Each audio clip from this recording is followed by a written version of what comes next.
Nós temos uma agenda própria no que diz respeito ao poder local.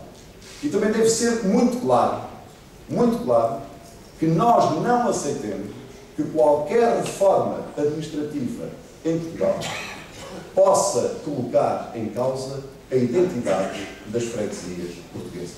O que é que eu quero dizer com isso?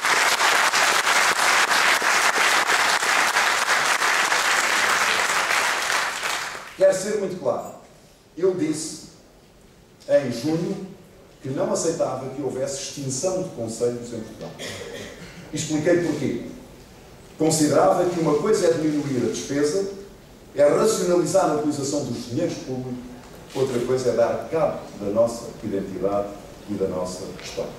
Fiquei satisfeito, também aí o Primeiro-Ministro, 15 dias depois, veio dizer o mesmo que eu já tinha dito 15 dias antes, em nome do Partido Socialista. E agora, olho para uma proposta do Governo que visa extinguir freguesias em Portugal. E gostava de chamar a vossa atenção. Porque a extinção de freguesias parece, na voz do Governo, que está associada à diminuição de despesa.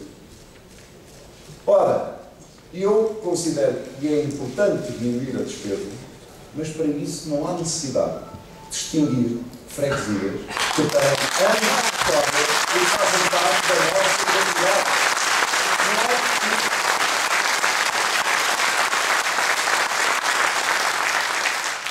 E não é preciso, sobretudo, no interior de Portugal e nas zonas rurais de Portugal.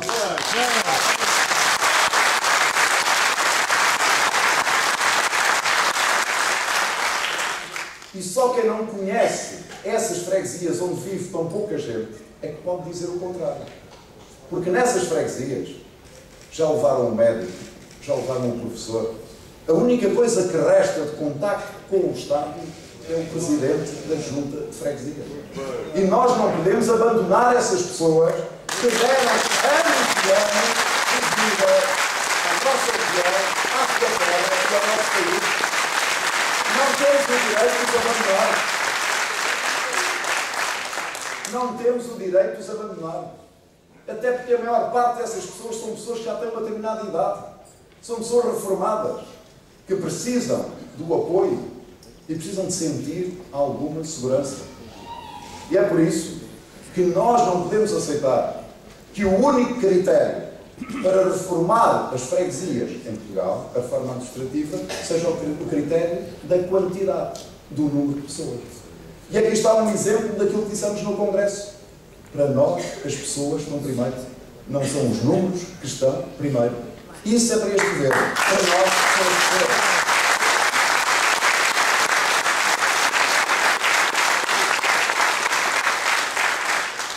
Mas poderão perguntar, mas vai ficar tudo na mesma? Não. Então, mas como é que consegue reduzir a despesa? É simples. Porque podem manter-se as freguesias, ou associando-as, ou criando uma junta de freguesia para 2 freguesias ou para 3 freguesias, mas sempre de acordo e respeitando a vontade das populações e, sobretudo, ouvindo os autarcas e os presidentes de Câmara que conhecem melhor que ninguém a realidade de cada freguesia. Se o Governo julga que vai reformar as juntas, as freguesias em Portugal, com um grupo de técnicos no terreno do Paço, que agarram numa calculadora, numa régua e num quadros, estão enganados. Os portugueses não aceitam isso. E o Partido Socialista dará voz a essa indignação.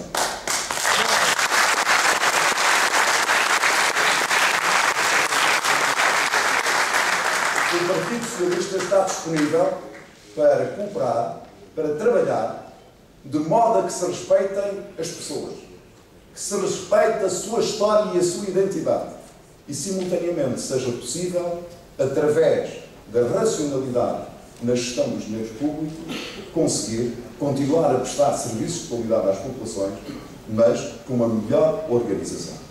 Agora, há locais onde é possível extinguir até as juntas de freguesia, em zonas urbanas, onde, muitas vezes, não faz nenhum sentido ter a porta da Câmara e a porta da Junta, muitas vezes lá,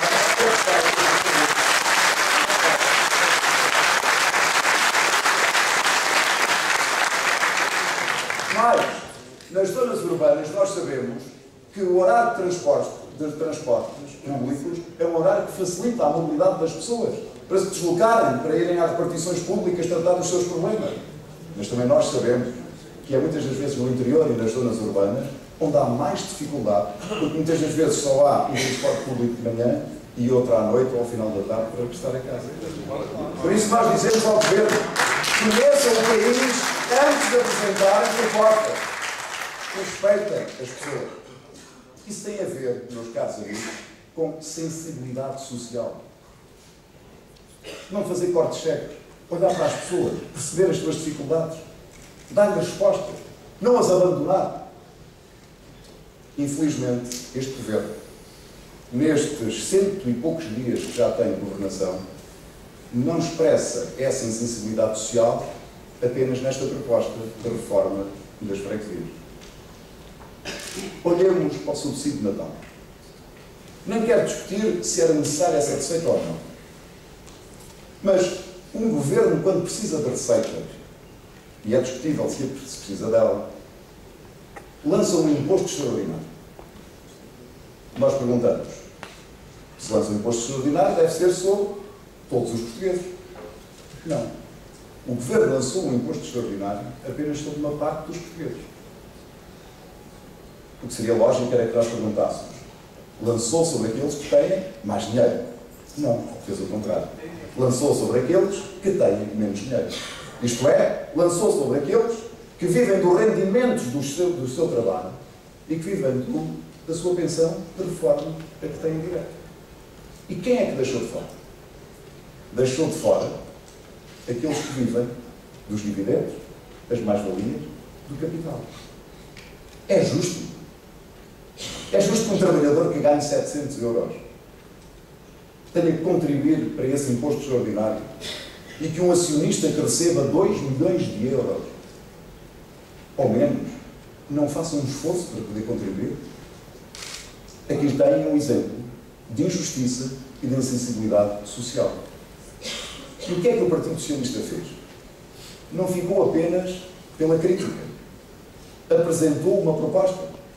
E apresentou uma proposta de que, ou para que, as empresas que tivessem, vejam bem, lucros superiores a 2 milhões de euros, as que não tivessem ficavam isentas, as que tivessem lucros superiores a 2 milhões de euros, pudessem contribuir com 3,5% este ano para esse imposto, porque seria uma forma mais equitativa de distribuir os sacrifícios.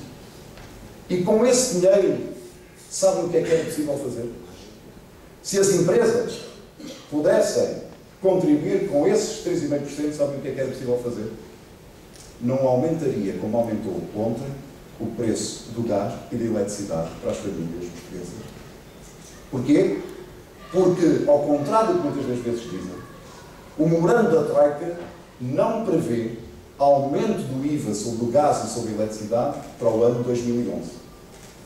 Prevê só a partir do ano 2012. E não prevê para a taxa máxima. O que é que acontece?